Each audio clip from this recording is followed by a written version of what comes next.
everyone, welcome back to the channel. If you are new here, then hi, my name is Brittany and I'm a nurse practitioner, and I'm also the creator of the Brittany Holzbeck NP Review. And in today's video, I'm going to be going over some very important information regarding suturing, specifically when to suture, how to anesthetize a wound, and then just some tips on suturing technique. And this is actually an excerpt from a video that's on my Patreon where I do discuss suturing in depth. So if you are not familiar, I do have a Patreon, and on this there are 4 tiers available for purchase. There is a $40 tier and a $60 tier. Those are complete AANP and ANCC review courses. They are accredited by the AANP. The $60 tier in particular, that is the one that is eligible for the 17 plus CEUs. And then the $40 tier is the exact same content. However, it's not eligible for CEUs. And I created that tier solely as an option for an even more affordable boards prep because accessibility for everyone was so important to me. And then there's also a $20 tier, which is a pharmacology crash course. And then finally, there is a $5 tier. And this is full of case studies, clinical pearls, PDF files, visual aids, for the nurse practitioner or new nurse practitioner. And so this complete suturing lecture is available on all tiers. So yes, even the $5 tier has total access to this complete video. So in the extended version of this lecture, I also discuss wound assessment, preparation of the wound, when to refer, information on lidocaine and when to remove sutures, and then I put in some very helpful graphs for that data. And then also when both antibiotics and when tetanus is going to be indicated. So if you are interested in signing up for my Patreon, I will have the link in the description box below for this video. And also, real quick before I get into the lecture, if you could just do me a really big favor and like the video and subscribe to the channel. It is a free way to help me out and I really do appreciate it. But okay, so let's get talking about suturing. All right, so the big question, when is suturing indicated? So this slide will sum it up really well for you. It's clean, uninfected lacerations on any part of the body in a healthy patient.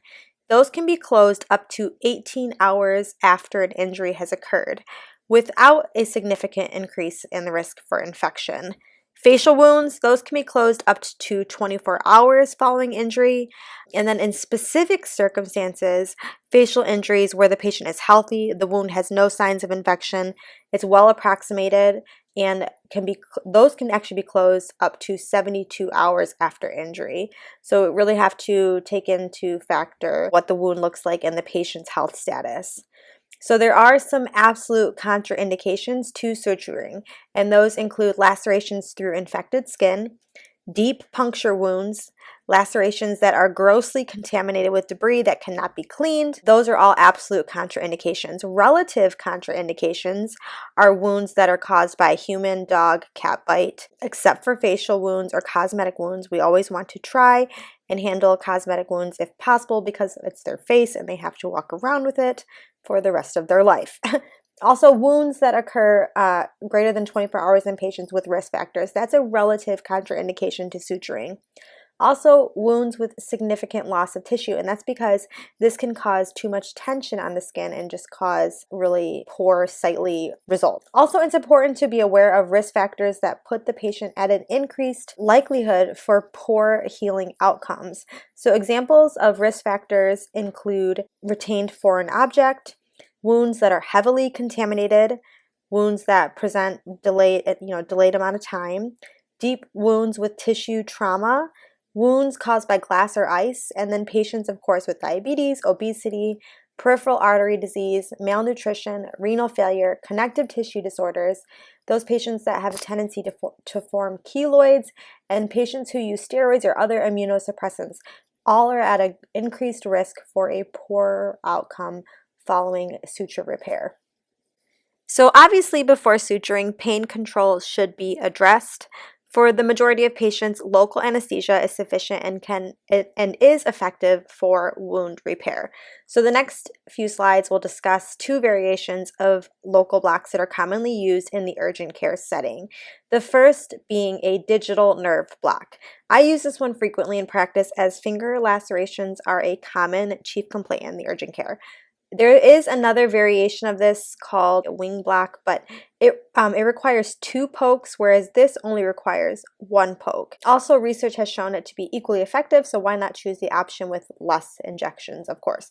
So this slide has the step-by-step approach and how to perform this, and it's really very simple to follow. Using a very small needle, here it says a 30 gauge is preferred, however, no larger than a 25 gauge should be used, and then slowly inject 1 to 2 milliliters of anesthetic into the proximal skin crease at the base of the palmar side of the injured finger.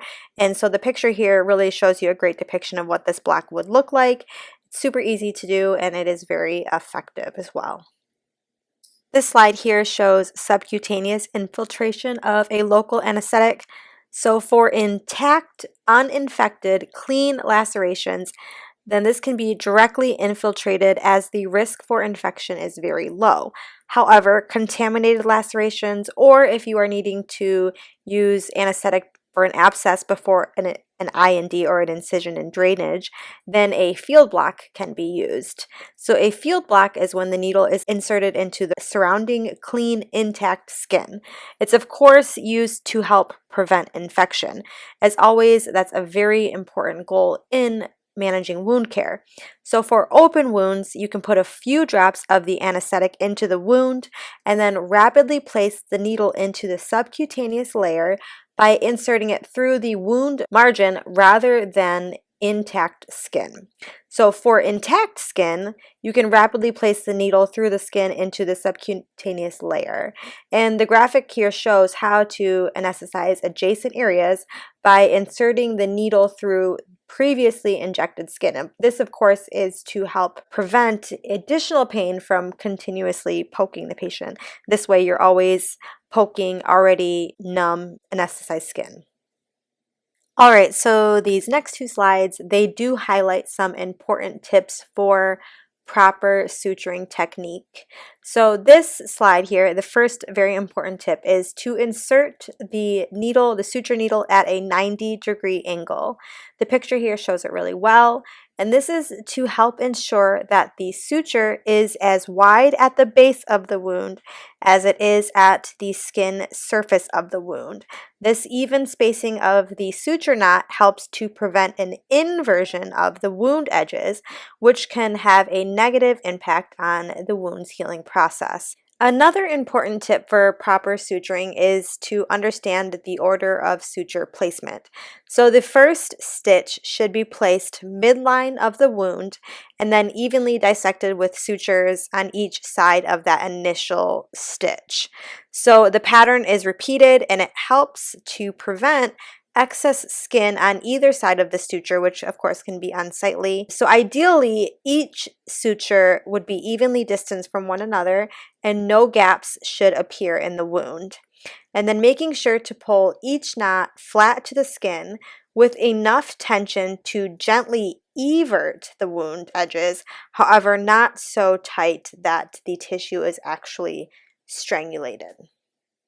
All right, well, I think that's going to be all for today's video. Hopefully you learned a little something. Hopefully you enjoyed it. If you did, don't forget to like it and subscribe to the channel so you never miss one in the future.